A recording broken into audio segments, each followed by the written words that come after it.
Ziboshwa wozana. Isihloko sanamhlanje sithi ziboshwa wozana.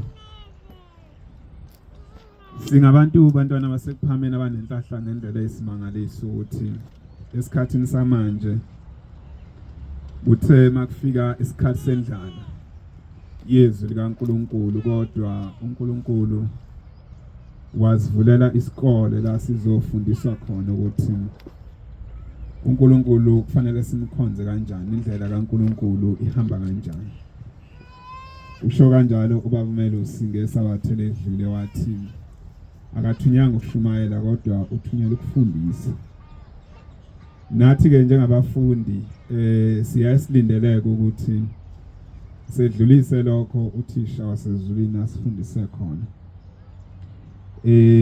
Ngisho njalo ke mangithola ithuba lokuguqa ukuthi angiguqile phambi kwabangcwele ukuthi ngishumayele kodwa njengomfundi osuke efundisiwe ukuthi uthisha esefundisile ebese kukhethwa lo mfundi ukuthi awuye phambili yo present ukuthi kulokhu uthisha anifundise khona yini wena oyizwile yini oyiphethe ubuyise lokhu uthisha asuke ekukhulumile njoba kunjani. Ngaleyo ndlela ke bantwana sekuphameni akukho okusha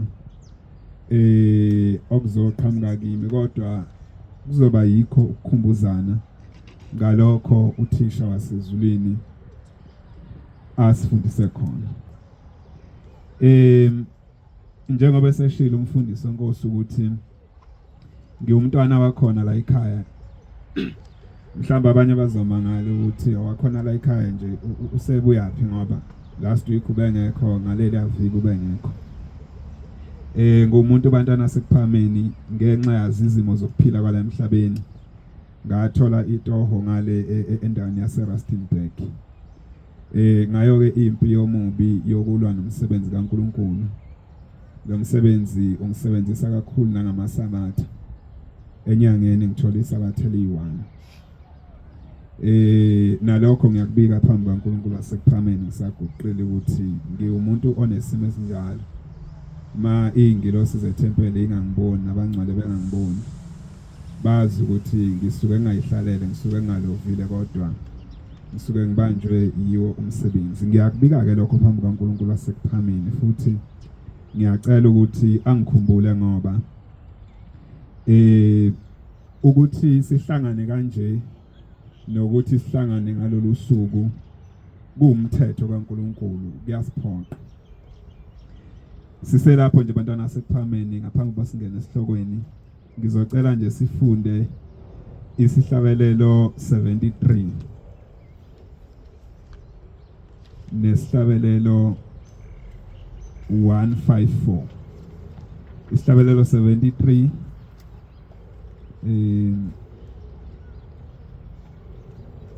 engasifunda nje sesitholile. Isihlabelelo 73 ngiyakholwa kuyise onamandla onke. Sithi-ke lesihlabelelo bantwana sekuphameni ngiyakholwa kuyise onamandla onke. Kumdali wezulu nomhlaba. Lo yise onamandla onke uthi uShembe umdali wezulu nomhlaba.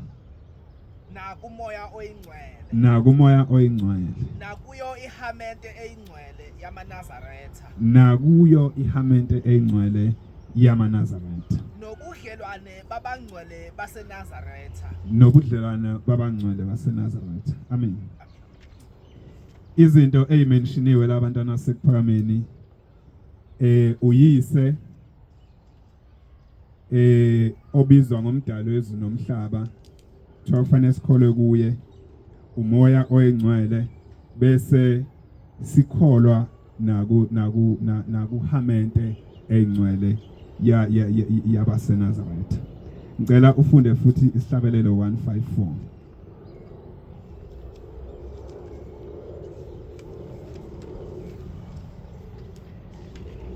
Isihlabelelo 154. Ngiyakholwa kuyise nakumoya oyingcwele. Ngiyakholwa futhi kuyise nakumoya oyingcwele. Nakuyo inhlangano yabangcwele baseNazaretha. Nakuyo inhlangano yabangcwele baseNazaretha. Inkosi kubusise. angazi ke noma kuyenzekani ukuthi umuntu abeyedwa njengami ngesabatha mangisuke ngingedwa Rustenburg ebese bayinhlangano angazi noma ikhona inhlangano yomuntu oyedwa kodwa uthi uShembe siyakholwa kuyise onamandla wonke nakuyi inhlangano eyingcwele inhlangano eyingcweleke abantu abasuke bekulesi simo esikusona ngicacisa lento abantwana basekuphakameni ngoba kuningi ukukholwa okukhona esikhathini samanje sekukhona nokukholwa okusha ukuthi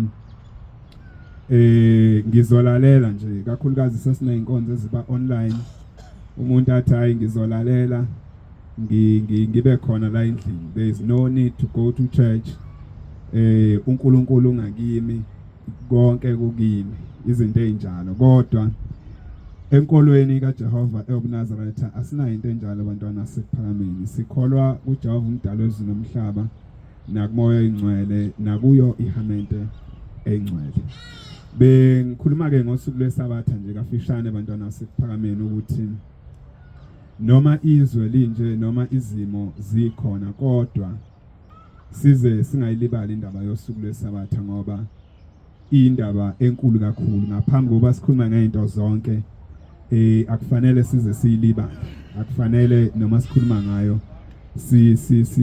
sinyanyalante kufanele kucace ukuthi ma abanye abantu bengakhonzi ngalolu suku noma bengaligcini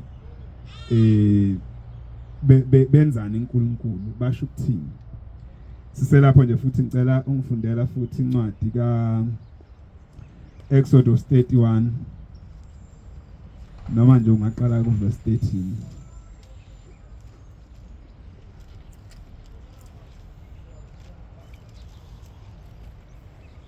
incwadi ka-Exodus 31 kusuka kuverse 13 yisho kubantwana bakwa-Israyeli uthi yisho kubantwana bakwa-Israyeli uthi anogcina amasabatha ngokuba aluphawu phakathi kwami nani ezizukulwaneni zenu ukuba nazi ukuthi nginguJehova olingcwelisayo. Amen. Nkosi busisi.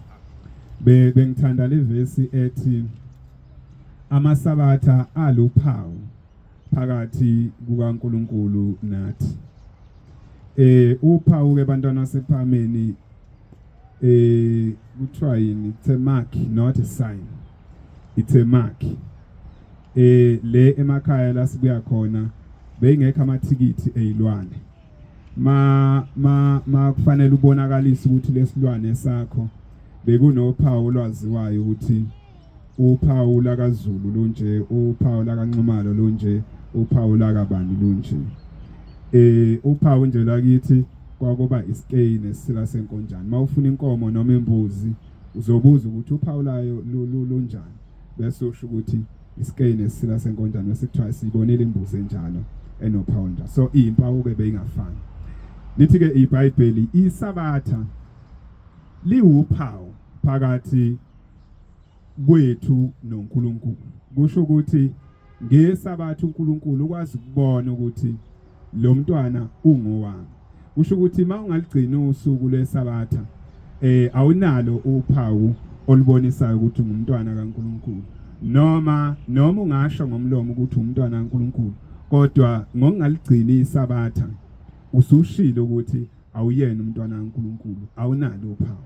Ma kodwa ugcina isabatha akudingi ukuthi uzumemezele ukuthi ngumntwana kaNkulunkulu, kodwa ngokugcina isabatha usuku usumbonisile uNkulunkulu ukuthi ungumntwana wakhe.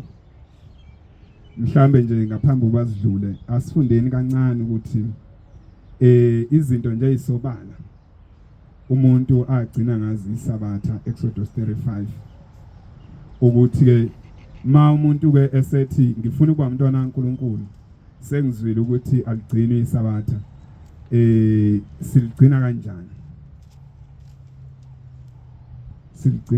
isabatha Exodus 35 incwadi ka-Exodus 35 kusuka kuverse 1 kuya ku 3 uMose wabutha yonke inhlangano yabantwana kwaba-Israyeli wathi kuyo, uMose wayibutha yonke inhlangano yabantwana baka-Israyeli wathi kuyo, yilawa mazwi awayalile uJehova ukuba niwenze. nanka amazwi uJehova aniyala ngawo ukuba niwenze. Izinsuku eziyisithupha kosetshenzwa umsebenzi, Izinsuku eziyisithupha kosetshenzwa umsebenzi. kepha ngosuku lwesikhombisa kuya kuba kini usuku olungcwele, Kepha usuku lwesikhombisa luyoba usuku olungcwele.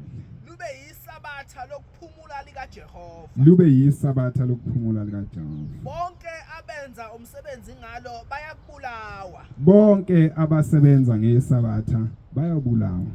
Niyakubasa mlilo ezindlini zenu ngosuku lwesabatha. Aniyukubasa umlilo ezindlini zenu ngosuku lwesabatha. Inkosi ibusise. Esihlabelelweni samaNazaretha verse 35. Uthi ke uShembe, ungasebenzi umsebenzi ngalo. Uma usebenza umsebenzi ngalo, uyalethuka isabatha likaJehova.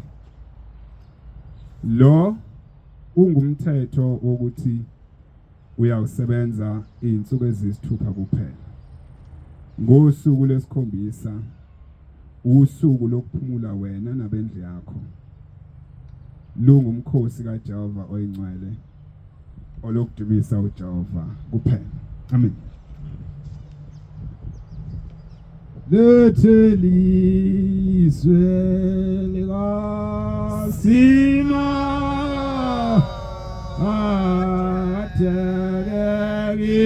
ategekini iningabantu ninabantu bakhe lethelizwe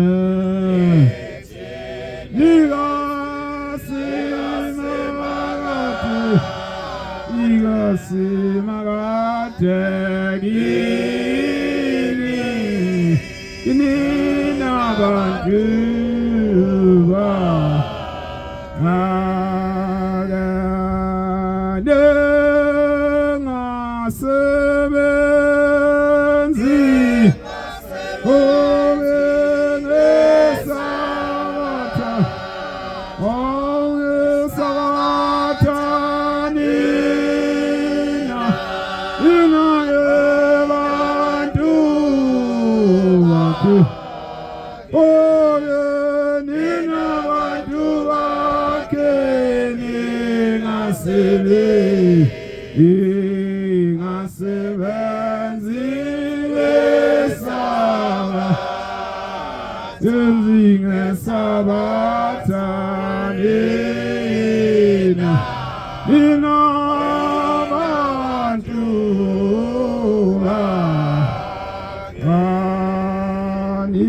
Abantu bakhe usebenza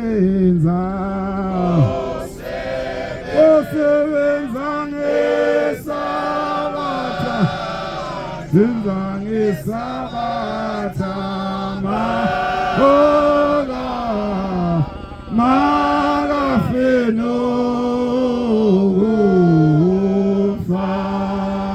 magafe nokufa ningasebenzi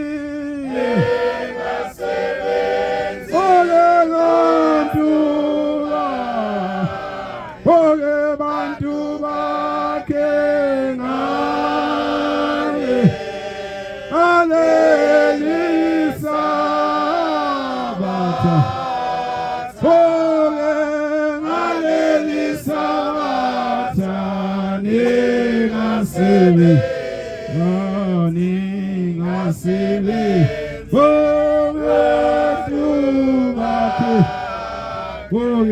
Bantu bakhe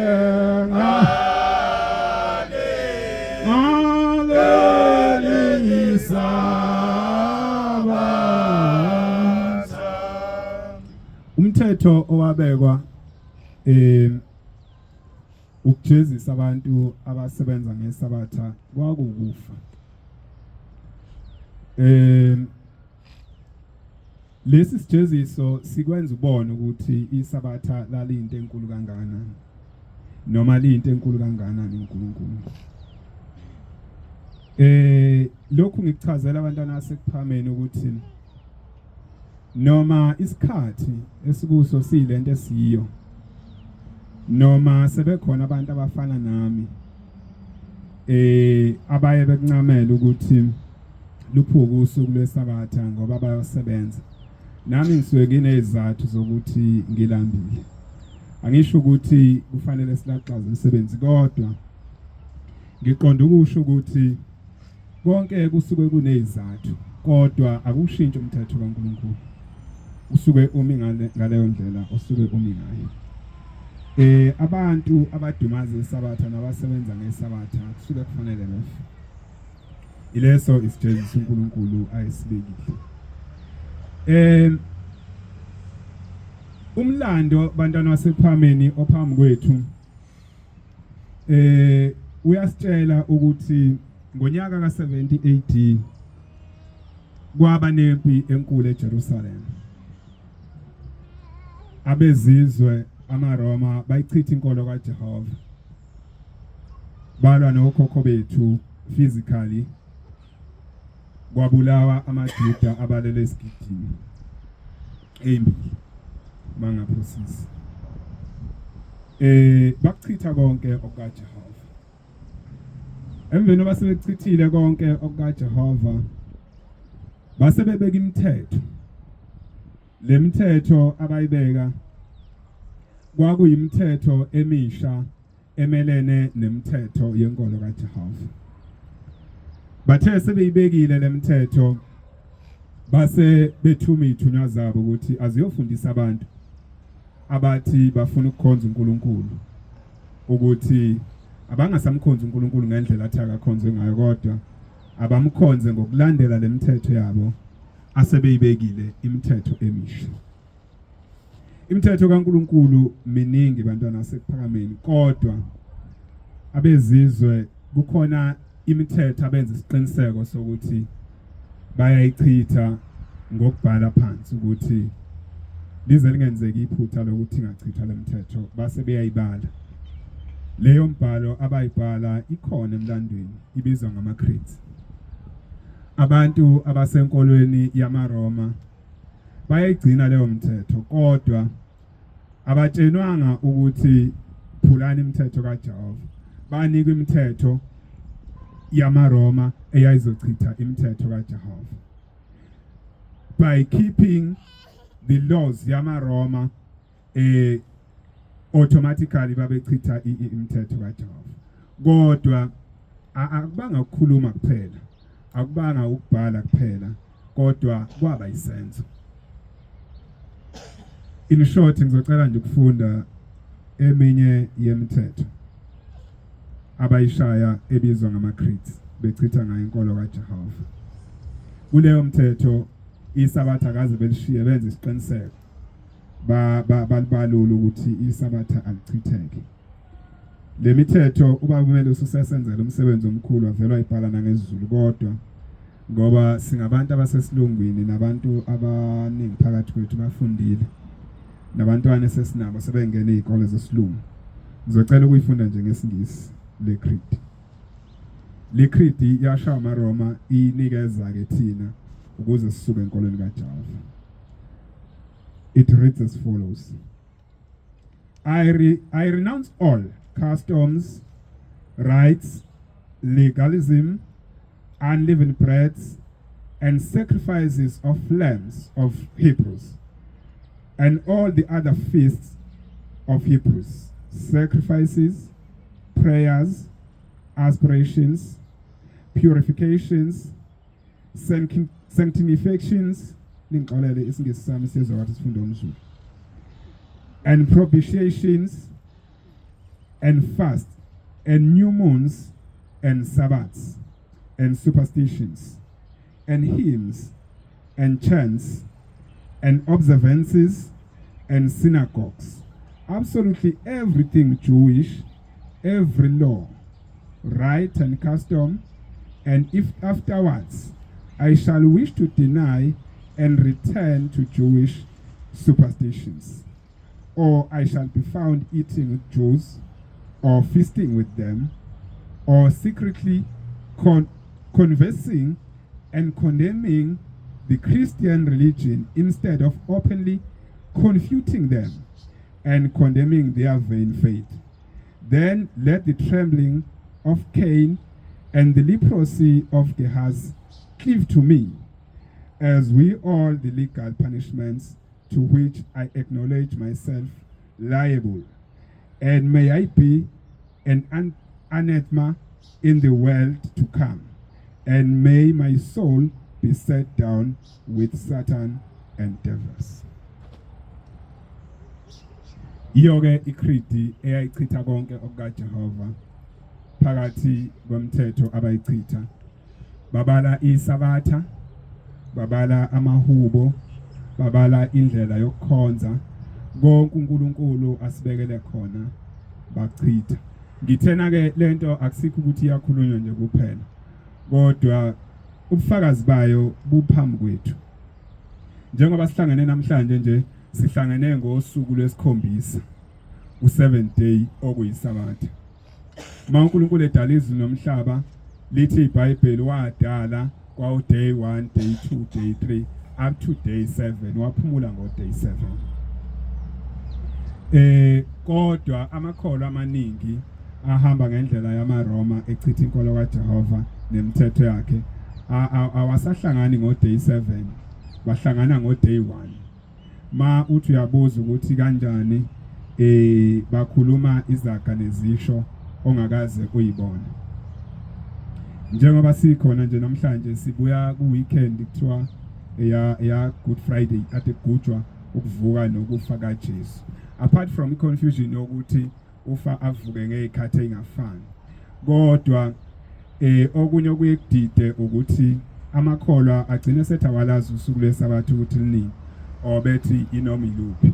Kodwa mase kufika izikhathi zo Good Friday bayakwazi ukuthi wabanjwa ngolwesihlanu wazi wavuka ngosuku lwesithathu. Mawubala from Friday until usuku lwesithathu, usuku lwesithathu usuku lwesonto. Usho bona bethu uvukile ngosuku lwesonto.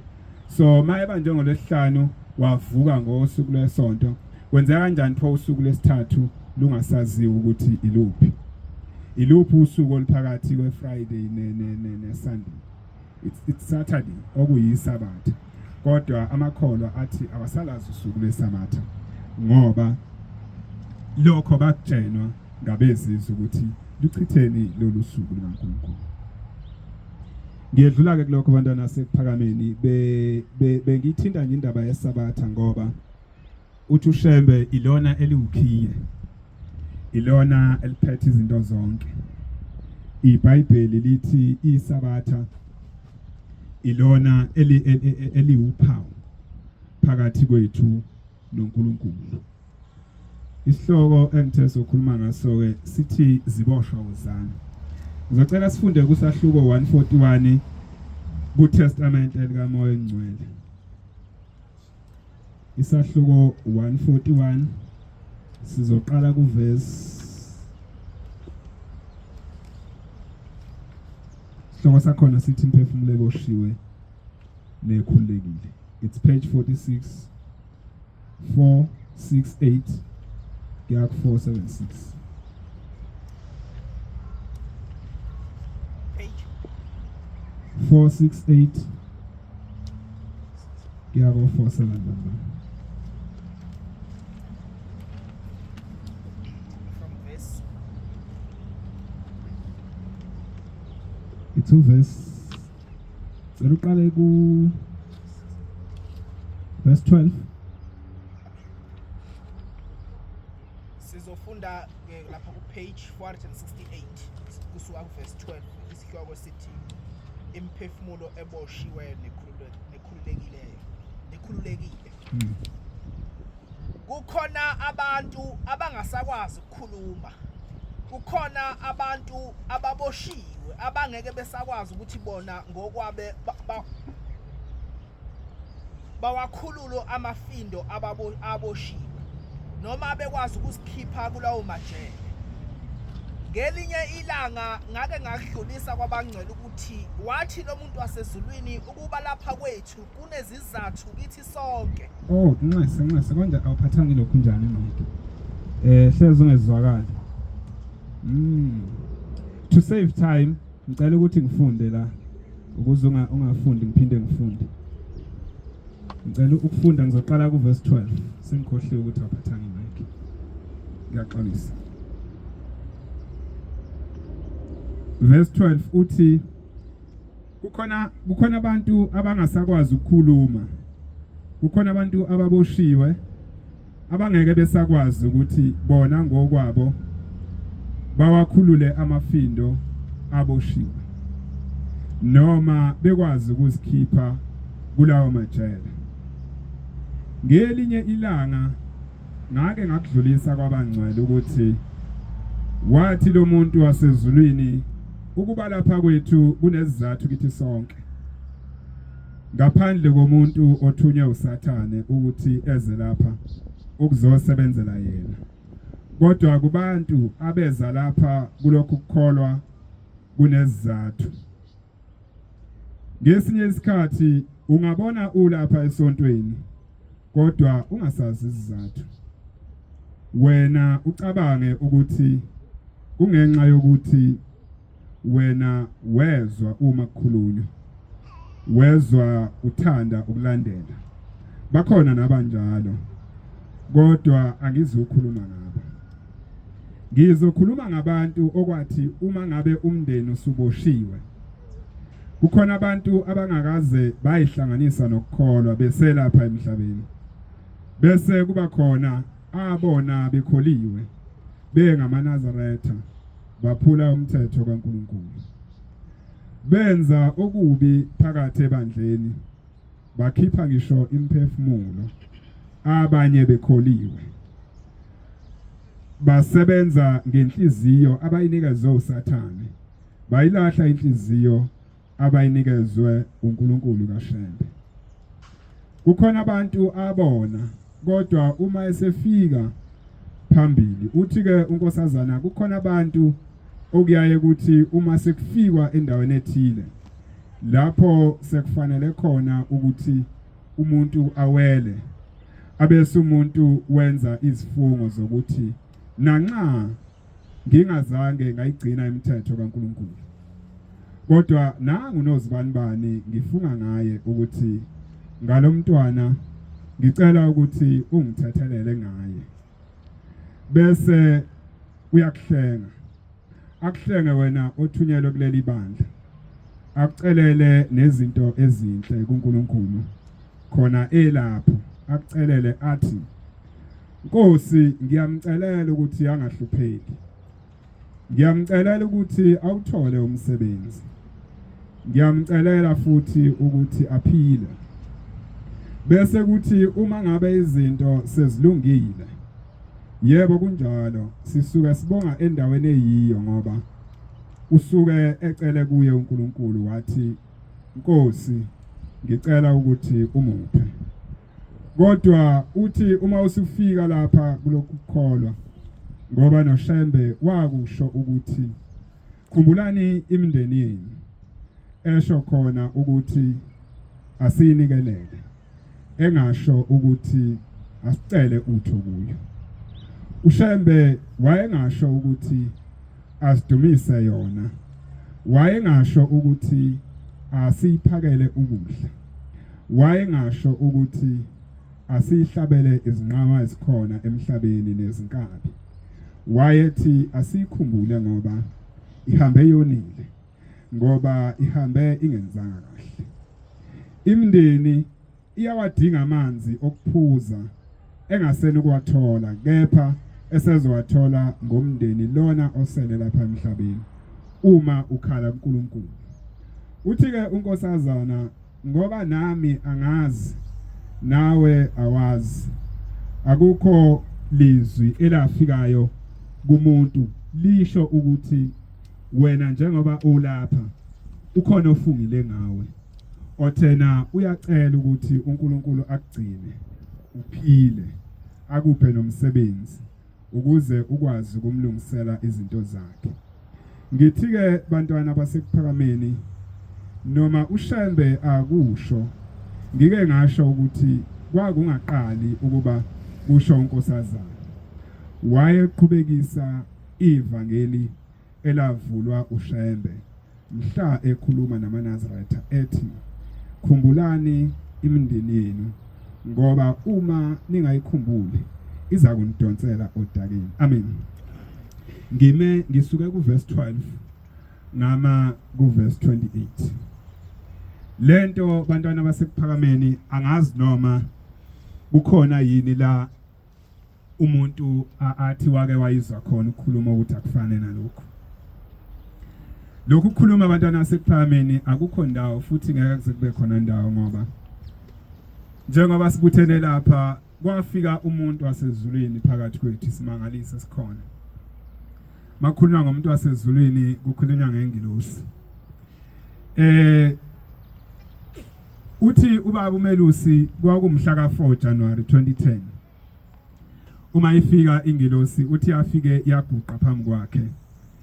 Yathi ngiyathunywa kuwe ngithunywa inkosi ilanga.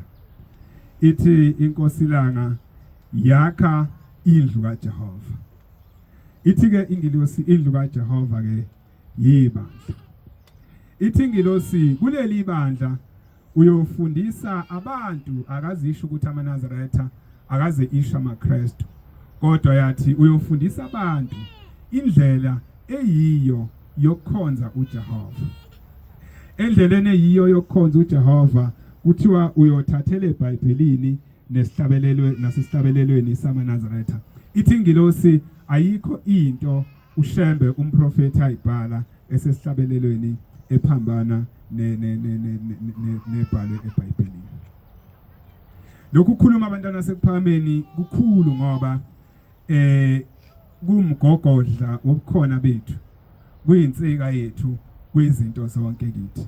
Lokhu kukhuluma ngiyakuthanda ngendlela eyisimangaliso abantwana basekuphakameni ngoba sizizukulwane esibe nenhlahla ukuthi esikhathini samanje sikwazi ukuthi sithola abantu abazosihola basibuyisele kuJehova ngoba nalo uyidonsela umfundisi wakhe nalo ayidonsela umfundisi wakhe amuzwe ngaphakathi ukuze ashumayele lokho kubatshwa izindlebe zakhe bese ethi ke nanga umfundisi wami ngihamba naye.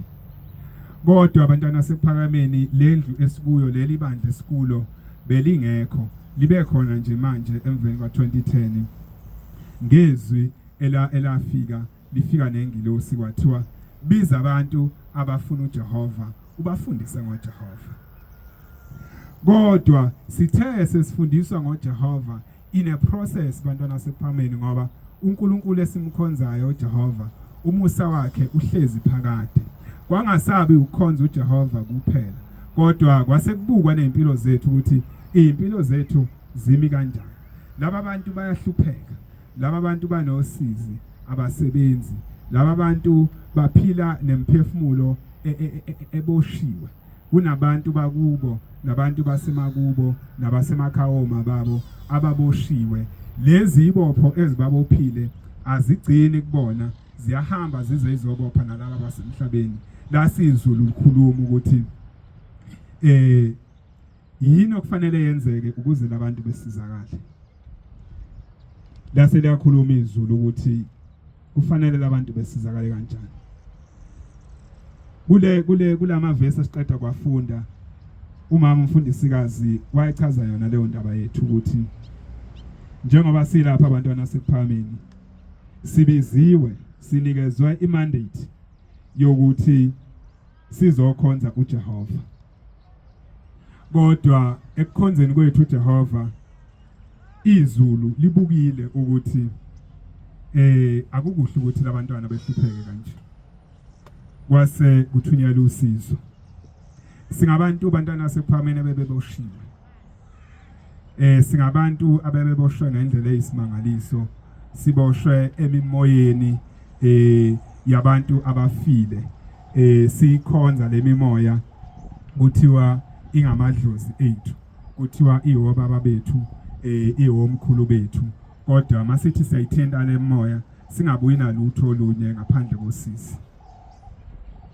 ngisakhula besiye siwezwa amakholo eshumayela uthiwa ningawahlabela amadlozi idlozi idemoni ngithi mina no way ngingafike ngizalwe ebese umama efa bese eba idemoni kwenzakala kanjani yayisidida lento kanti likhona iqiniso abantwana basekuphakameni elalifike nomprofeti uIzashembe phakathi kwethu ukuthula kube kuye lafika lasifundisa indlela eqondile ukuthi le mimoya kwenzakalani nabantu abafike yini le eyenzakalayo sase sinikezwa indlela eqondile ngoba indlela esasinikezwe abezizwe yayithi khohlwani nabantu abafile ofile ufile noma ofile uyidemoni kodwa izwi elisibuthileyo abantwana basekuphakameni lifike lakuphika lokho lathi akwazi kwenzeka abafile abasiwa amademoni sase siyafundiswa ngemimoya sase sifundiswa ngemphefumulo esihambile kulelizwe ukuthi bakhona okhokho bethu abasizalayo nabasithandayo nababesithanda bakhona nabazali bethu abanjalo kodwa kukhona eminye imimoya ezigebengu ngendlela eyisimangaliso ekwazi ukuthi ithatha isithombe sikama wakho noma sikababa wakho bese ifika kuwe noma uyibona noma ifike ngephupho bese ithi ngomama wakho ngubaba wakho ngihlabele uthi-ke ubaba yileyo mimoya yakhe engcolile esikhohlisayo sithi silungisela abazali bethu izinto kanti sihlabela yona inqama sihlabela yona inkomo masithi sesihlabile singabuyi nalutho olunye ngaphandle kosizi nokufa ithi-ke le ntshumayelo bantwana basekuphakameni esiyifundileyo imphefumulo eboshiwe nekhululekileyo ikhona imphefumulo yabazali bethu eboshiwe kodwa sinalo ilungelo namandla ngokusizwa uNkulunkulu ukuthi sibacelele kuye uNkulunkulu ukuthi akabakhulule because bahambe bengabazali bethu bahambe besithanda siyakwazi ukuthi siye uNkulunkulu sithi Nkosi bakhumbule okhokho bethu noma singawahlabela amadlozi kodwa asisho ukuthi amadlozi amademoni kodwa sinikeze ukuthi asibakhumbule ngithena sanikeza imandate yokuthi asikhulume ngoJehova sifundise abantu ngoJehova kodwa phakathi kwezinye izinto ezenzeka izulu akaze lisilibale la sikhumbula labona ukuthi labantwana banosizi labantwana banokuhlupheka ngiyacela abantwana basekuphakameni ngokusheshsha ngoba lezi zinto mase siyikhuluma kuye kube ngathi ukhuluma usile wena uhlakaniphile wena ubani uqeqeshile bebiza bamele usingasibonga bethi ubani uqeqeshile nemgade lo unjani lo ithingilosi fundisa abantu ngoJehova lento ngicela kangcono beyilalele kahle fundisa abantu ngoJehova kodwa mawufundisa ngoJehova thatha emfundisweni zomprofeti mhla efundisa amaNazaretha sebenzisa iBhayibheli usebenzise nesihlabelelo so sihlangene ngoJehova kodwa umuntu osifundise ngoJehova umprofeti uIzashembe ingakho masikhuluma ngenkolo kaJehova sithatha kumprofeti akwekho noyedwa umuntu ongakwazi ukusiphikisa bengadlalela enkosini ilanga ngoba yaba nalelo bhadi kodwa ngeke kumprofeti ngoba izinto zabhalwa phansi ngicela ukufunda futhi lapha ya intshumayelo yomprofeti intshumayelo yomprofeti la efundisa khona ngabafile ukuthi abafile abanjani abaphilayo abanjani yini okufanele siyenze yini ongafanele siyenze lokhu ngikufundela abantwana basekuphakameni ukuthi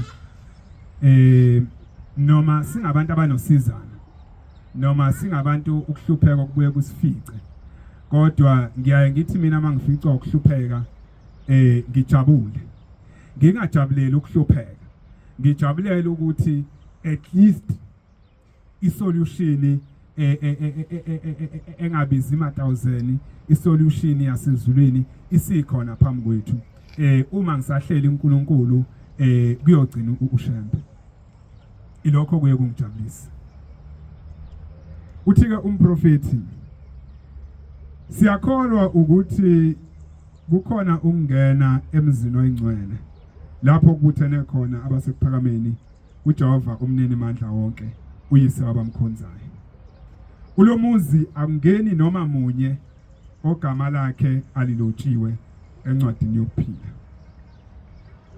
namuhla ngiyafisa ukuba nazi ngabafile ukuze lowo nalowo alungise indlela yakhe ngokuba kwelizayo kukhona ukuphila kanye nokufa abafile yilabo abangangenanga emzini oyingcwele ngenxa yokuhamba kwabo okuseba umnyameni bafumana ukufa okubuhlungu okukufa kwesibili uyazi ukuthi abafile kanjani abaphilayo yilabo abazuza umusa inkosi ebavusa bengakwembethe ukubona ibangenise emzini oyingcwele labo yilabo abalidlayo ifa lombuso wezulu nansi ke lento engikhuluma ngayo uthi umprofeti ngizwile abanye bethofile ufile angazi noma bake bakufuna yini ukuthi kwakuyini ukuvuswa kwenkosi emathuneni umprofeti wasecaphula incwadi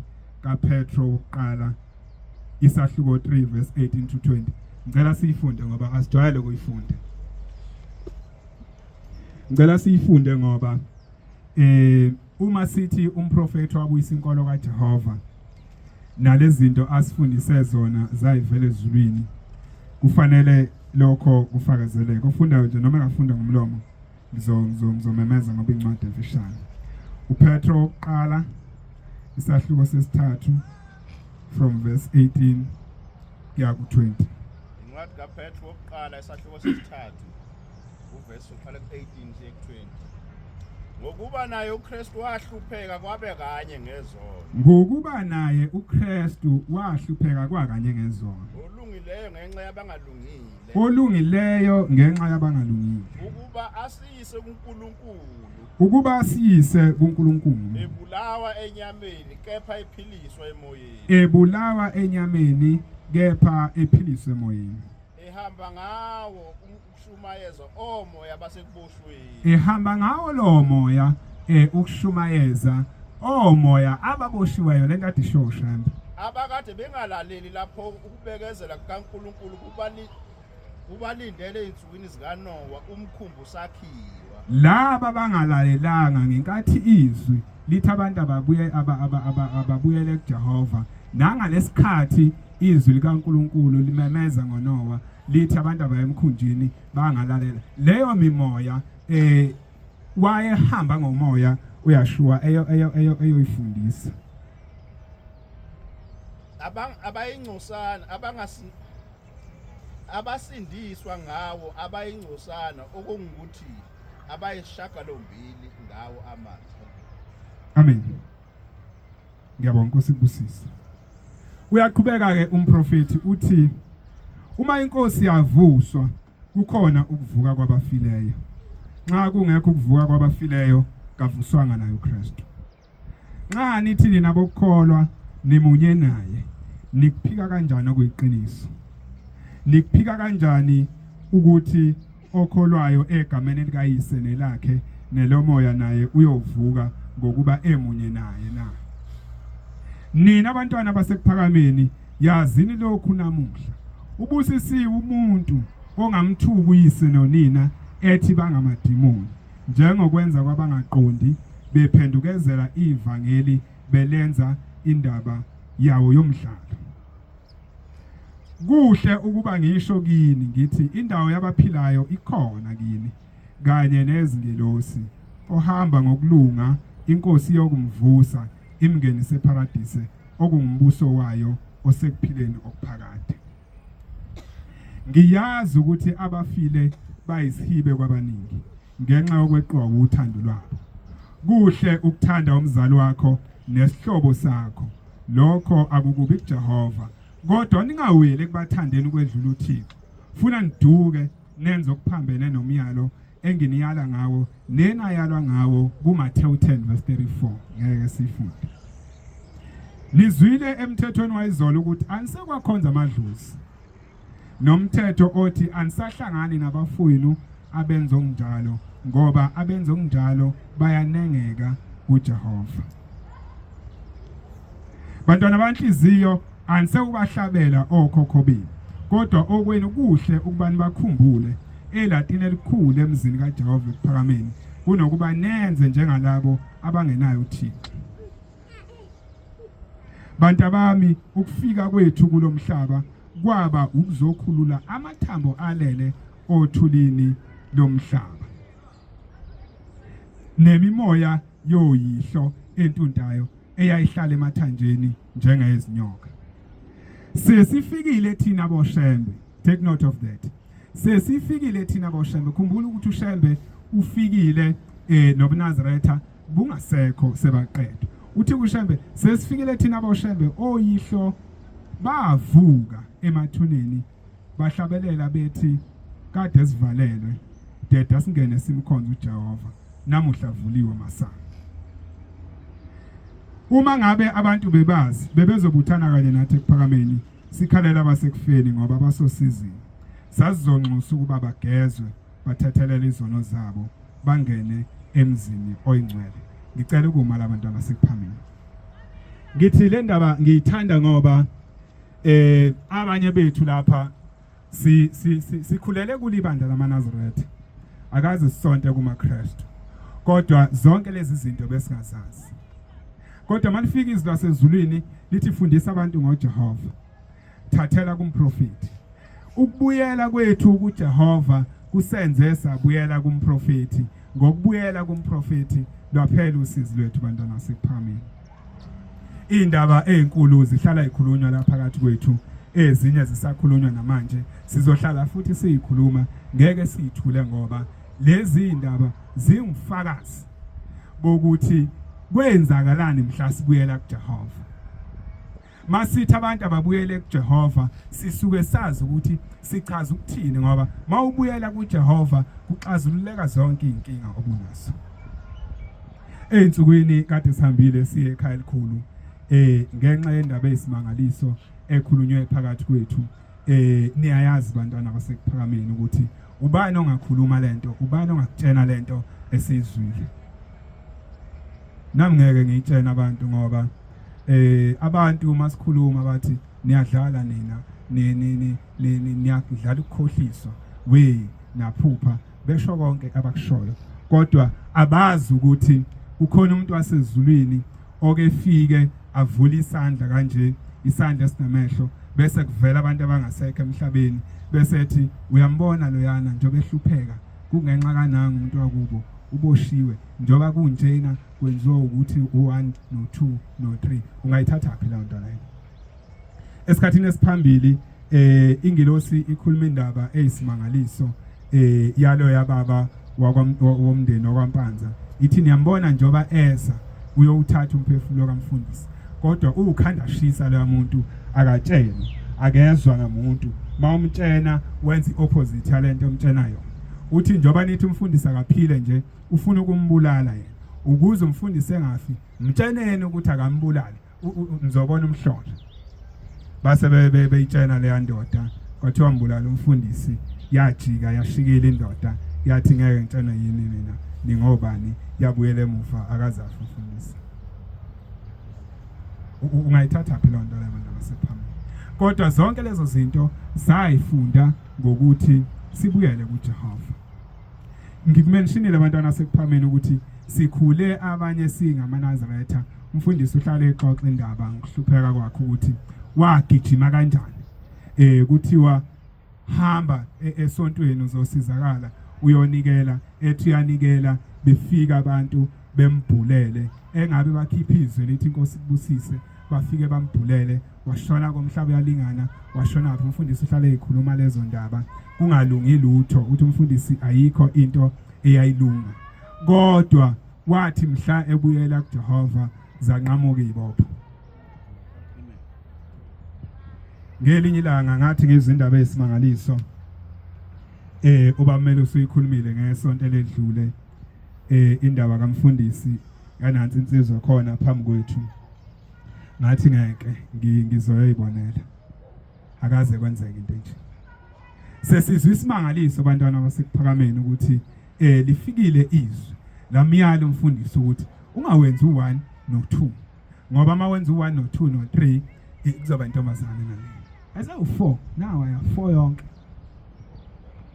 naye la kuzoba intombazana kodwa la selifika izwi lasezulwini bantwana sekuphameni ungayithatha kuloo nto leyo ukubani kwakuselela siphuma khona kwakuzothi uhamba ongenisa abadala ethi abangenisa kusuku sisi kodwa abantwana basekuphakameni siyohlala simbonga njalo uJehova mina ngiyaye ngithi angisho ukuthi angifisa uNkulunkulu angenzele izinto kodwa izinto esengiyibonile uNkulunkulu ezenza phambi kwethu imangaliso ezinkulu nezisabeka nezifundo more than anything ngithi mina ngeke kwenzeke angikwazi ukukholwa kancane ngeke ngamane kwenzakalayo ngeke intombi 1 intombi 2 intombi 2 intombi 4 5 hey sabuka sathi ngeke kodwa la seliyafika izwi lasezulwini lathi nona athinti lapha ya yafika insizwa nansi phakathi kwethu siyambonga kakhulu uNkulunkulu wasekuphakameni bantwana basekuphakameni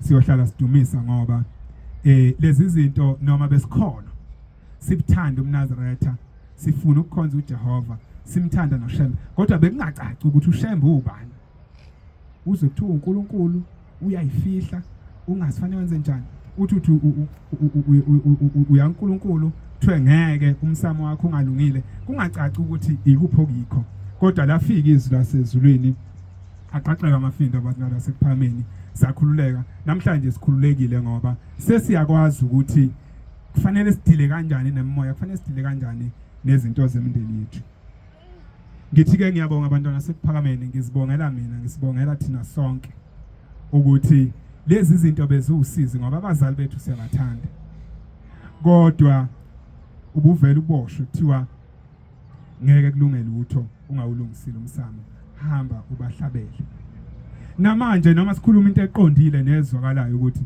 asisho ukuthi amadlozi amadimoni kodwa musa ukuhlabela amadlozi nikela uze umuntu ethi hayi wena ulazi idlozi wena uyazi idlozi yazi mehluko phakathi kwedlozi nethonga benza ama excuses because bayazi ukuthi ukhuluma into eqondile bese bethi ukuthi awulazi idlozi wena uyazi mehluko phakathi kwedlozi nethonga noma ngabe yini musu kuyihlabela noma ngabe ithongo noma ngabe idlozi noma musu ukuhlabela mawufuna ukuxhumana nemindeni noma nabakeni abangasekho hamba kuNkulunkulu uhambise umnikelo nathi njoba silapha asishita amadlozi amadimoni kodwa sihamba ngalowo mgudu esawunikezwa umprofeti sase siyakhululeka abantwana sekuphameni sayibona sesisebenza sayibona sesikanwa sayibona sithola abantwana konke kwahamba kahle pho singebonga ngani singejabule ngani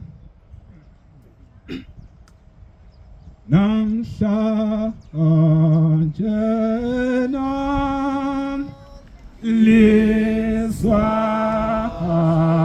kayebe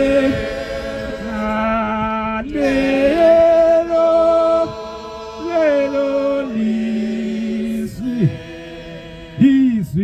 lapha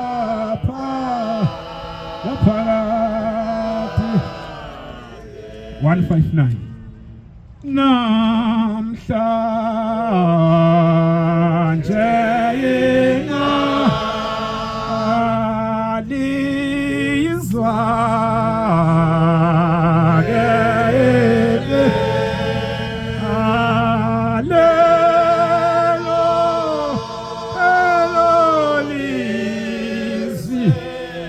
izwi lapha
Ngiyahalalisa abantwana basekuphakameni ngoba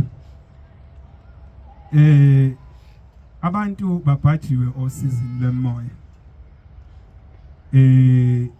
babhajwe ngendlela zonke kodwa uNkulunkulu ufike wasikhumbula thina wase esibuyisela kuJehova kwathi ngokubuyela kuJehova laphela usizi abantwana basekuphakameni sengizophetha abantwana basekuphakameni ngikhulume ngokuthi njengoba sibuthene lapha siyibandla lika Jehova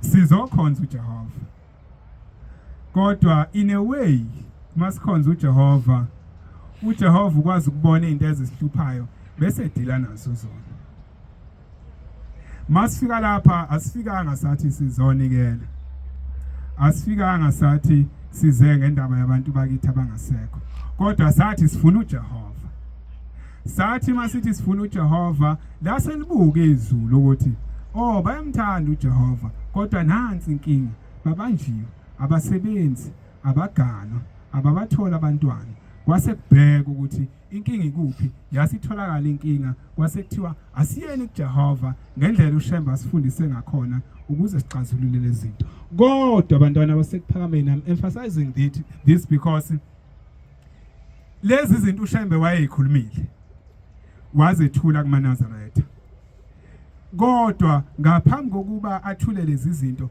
wayethule izwi likaJehova wathi akukhonza uJehova wasebanikeza lezi zinto njengoba kade siyifunda nje intshumayelo yomprofeti kodwa kwafika izithunywa zomubi zathatha okwesibili zakwenza okokuqala zathatha okokuqala zakwenza okwesibili base beyachitheka kuNazaretha namhlanje makufanele kuyongenisa umhlangano wokukhonza uJehova akuseyi umhlangano wokukhonza uJehova sekumhlangano wokungenisa abadala mawuthi yayilalela lento uyathola ukuthi hayi man lento bayikhuluma ngathi khona kodwa uyizwa ukuthi ayikho ma into ukudla sekunenhlabathi uyuzwa ukuthi no ngidla ukudla la kodwa kuyalumela so ke bantwana basekuphakameni ke akufanele ishwa elinjalo lisehlele nathi okokuqala kube okokuqala okwesibili kube okwesibili okwesithathu kube okwesithathu silapha abantwana basekuphakameni siyibandla likaJehova sizokhonza uJehova and ushilo umprofeti wathi uJehova sizomkhonza ngokuthi sigcine imithetho yakhe asilobela yona ngenceke yakhe uMose sengizohlala phansi ngizofunda lapha kuTestamente lamoya ongcwele isahluko 51 ngizoqala kuverse 8 la ubamelusi ukhuluma ngomNazaretha uMnazaretha abafikile kwaZulu kodwa abantu bakaZulu akaze babugcina uMnazaretha esikhundleni sokuthi ababa amaNazaretha bathatha uNazaretha babenza abayisinto. Mangikhuluma ngabantu bakwaZulu, ngikhuluma uZulu surname. Ngikhuluma abantu laba isizwe sigcwele KZN. Ngoba umprofeti wafika la khona. Kodwa ke nakho la sesikhona abantwana sekuphakameni ukuthi noma sihlangene ngesihlangene ngakho namhlanje nebe sihlangene ngakho ngesonto ledlule kodwa sizo singakulibali lokho. Esethulile lentshumayelo bamelusi uthi noma lesi sifundo uthi ke nansi inselelo esibhekene nayo. Inselelo i-challenge ngesingisi. Verse 8. Ngokomyalelo kaBaba ilanga ngokuthuma ingelosi. Izinselelo esibhekene nazo yilezi. Number 1, ukubuyisa isithunzi somprofeti nomqalo wendlela ngokuvezela umhlaba wonke umsebenzi wakhe owawenza kulelizwe ngokuthunywa uJehova. Okwesibili, which is verse 82. Ukubhekisisa ukuthi sisahamba ngayo yini indlela kaJehova yobuNazaretha njengoba balethwa umprofeti kulesizwe. Inselelo futhi esibhekene nayo. Ukusabalalisa ubuNazaretha emhlabeni wonke. Ukufeza iphupho lomprofeti njengokuthunywa uJehova nokugcwalisa umyalezo wesihlabelelo 147 othi izwi lezulu lizwakele emhlabeni wonke. Lizwe nini bantu nonke alikhethi noma munye liyababiza bonke abantu. Njengoba washo uYeshua ubuNazaretha isivini sikaJehova, umbuso kaNkulunkulu. Akekho nelungelo lokuphatha. Kubalekile ukuthi njengabalimi balesi sikhathi sibonakale lesi sivini sisilima ngendlela yokuthi sithele izithelo ezijabulisa umnini sivini okunguJehova. Umsebenzi wethu omkhulu ukushintsha. Ukushintsha kuhlezi kushalazelwa kodwa kumele kwenzeke ngoba uNkulunkulu ufuna kwenzekile. Yikho uNkulunkulu engilethele ingelosi kungoba kuyaziwa nasezulwini ukuthi umsebenzi enganikwa wona awulula neze. Awukwazi ukusetshenzwa umuntu nje wasemhlabeni ongasiye nomprofeti. Isimo sonke sobuNazaretha kumele kube isimo esemukeleka ezizweni zonke ngokwahlukana kwempilo namasiko aso. Isaluleko engasinikwa esokuthi uma sesibuyekeza isimo sobuNazaretha lungabibikho ushintsho olubulala umthetho kaJehova owasilobela wona ngencebo yakhe uMose. Njengokubhala komprofeti kuverse 3 no4 womthandazo weSabatha. Amen. Those are challenges esibhekene nazo, especially thina ngoba sila eGoli la kuhlangene khona izizwe zonke. Ama challenges esibhekene nawo yilawo abantwana basephakameni. Size singawakhohlwa. Okokuqala akubo okokuqala. Okwesibili kubo okwesibili. Okwesithathu kubo okwesithathu. Singakuthatha okwesithathu sikwenze okokuqala. Asibonakala ukuthi sibuyelile kuJehova, siyamkhonza uJehova thina qala esilayindlini. Uma sesiphuma siya kubantu ngeke sibatshene kuphela ngomlomo ukuthi sikhonza uJehova, kodwa bazobona ukuthi sikhonza uJehova. So ileyo ke inselelo abantwana basephameni edinga ukuthi nami nomunye sikhuphula amasokisi, sikhumbule usuku leSabatha, sikhumbule izifungo 14 no 23, sigcine sibe khona kuzo imhlangano engcwele. Izwi lisibizile siyoshumayela la kuyoshunyelwa khona. Sihambe siyoshumayela, sihambe nabaholi, sihambisele ilizwi. Ileyo nselelo abantwana basephameni esibhekene nayo. Ngiyafisa ukuthi kuzwakale lokhu kimi uqobo, kuzwakale kobaba, kuzwakale einsizweni zakithi inhlansuthi, kuzwakale komama bethu, kuzwakale kumakhosazana ukuthi sinaleyo nselelo abantwana basephakameni. Asesiba bethu njengokushuka yasho asesiba bethu kakhulukazi intombi nezinsizwa ezisesezintsha. Siyajabula uNkulunkulu senzele izinto ezisimangaliso. Zonke inyembezi besinazo uNkulunkulu uyazisula.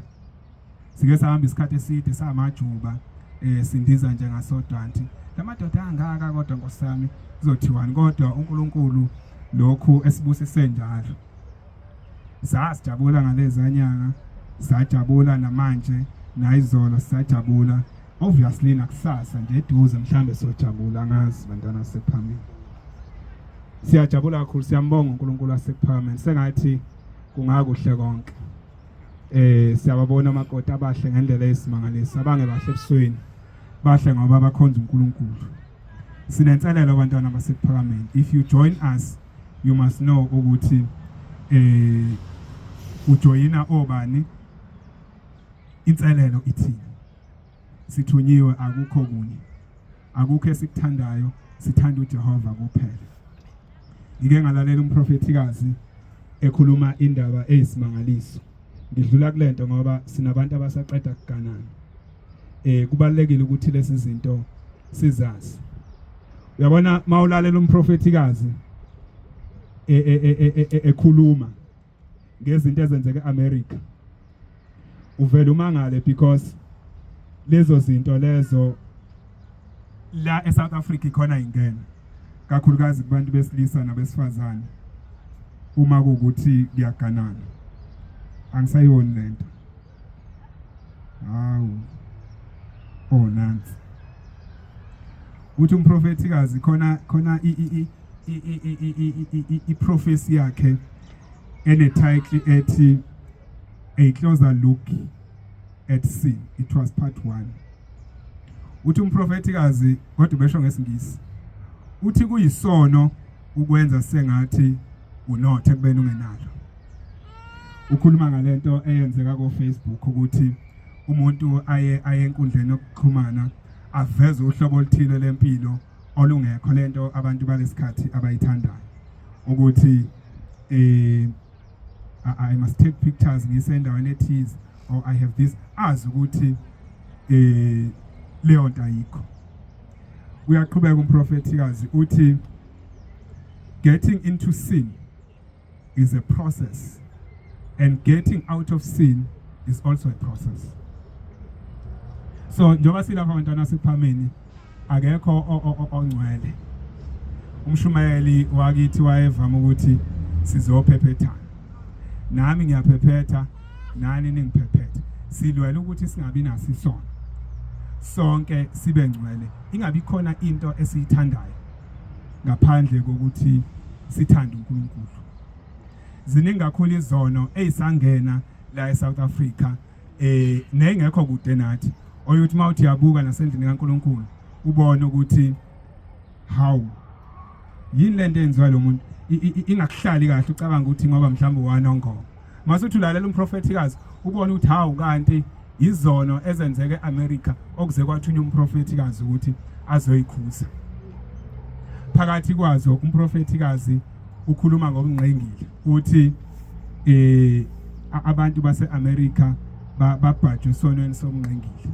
singayenzi leyo nto abantwana sikuphamile nathi ngilo sifike asiyala yathi singabi ngongqengile ngandlela zonke abantu bazi ukuthi uba ongqengile ukuthi fanele uzuthandana mhlambe nomuntu wesilisa ziningabi izono zobungqengile abantu abazenzayo bengekho aware ukuthi benze ubungqengile ngithi mawulalela umprofetikazi umlalela umqede mayikhuluma 3 hours ngathi ngawulalela wonke 3 hours ukuze umuze kahle ezendlala lezi zinto ukuthi lento isono kanjani uthi umprofetikazi abantu besifazane baseAmerica uNkulunkulu wamthuma kusho kuyo le prophecy uthi wamthuma uNkulunkulu wabatshela ukuthi abayeke lento abayenzayo ukuthi bayibize ngama queens isono le nto leyo uthi umprofetikazi what a queen is what kind of a queen that doesn't know what a king is uthi isono le nto leyo uyazi ukuthi sikhona leso sono la South Africa nizongifakazela abantu bala South Africa bayibizini ngengquthovu abantu besifazane if you may ask yini ngquthovu those are things ezenzeka la eSouth Africa especially kubantu besifazane eAmerica they call them queens ngapha kunengqothovu mawungakubiza umuntu wesifazane umbuzo ukuthi yini ingqothovu umuze praise omunye nathi inqothovu yami kusho wesifazane usho kowesifazane. Le nqothovu is a kind of women owenza izinto uNkulunkulu angasifuni noma osesimeni uNkulunkulu angasemukeli. Most of the time abantu besifazane sineshwa lokuthi abantu bahlangana ngocansi bengaganene bese behlukana. Le nto isumkhuba nje okhona.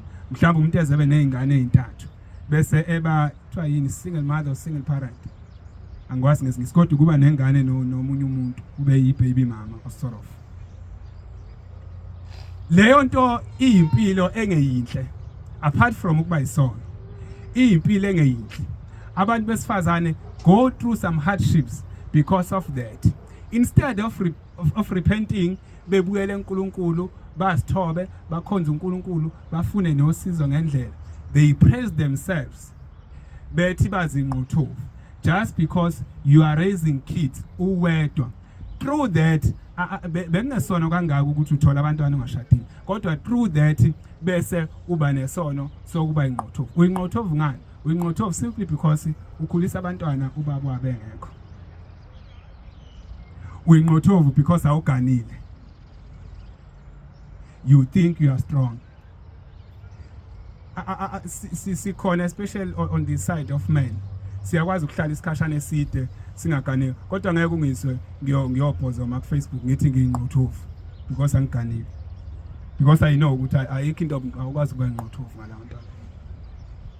So ke bantwana basekuphakameni bengedlula ngoba ngithi uNkulunkulu uqeda kusibusisa. But sibusiswe ngabantu abasebasha. Of which we know very well ukuthi zibaningi izinto eziba sekhanda lomuntu, especially mawusaqeda kugana. Kodwa size singakhohlwa abantwana sekuphameni ukuthi sinenselelo. Inselelo esinayo uba kumele ususeyichazile. More than anything kufanele sikhonze uJehova. Umyeni wakhe angayithola esekhonza wena, nawe ungayithola usukhonza umyeni wakho. Direct or indirect. Ziningi indlela zokwenza lokho. Incwadi zeBhayibheli zikhulumile lokho. Ngiyaxolisa abantwana sekuphameni, mfundisi wenkosi, sengisidlile isikhathi, ngicela ukwahlala ngezantsi. Inkosi ibusisele kuzulu.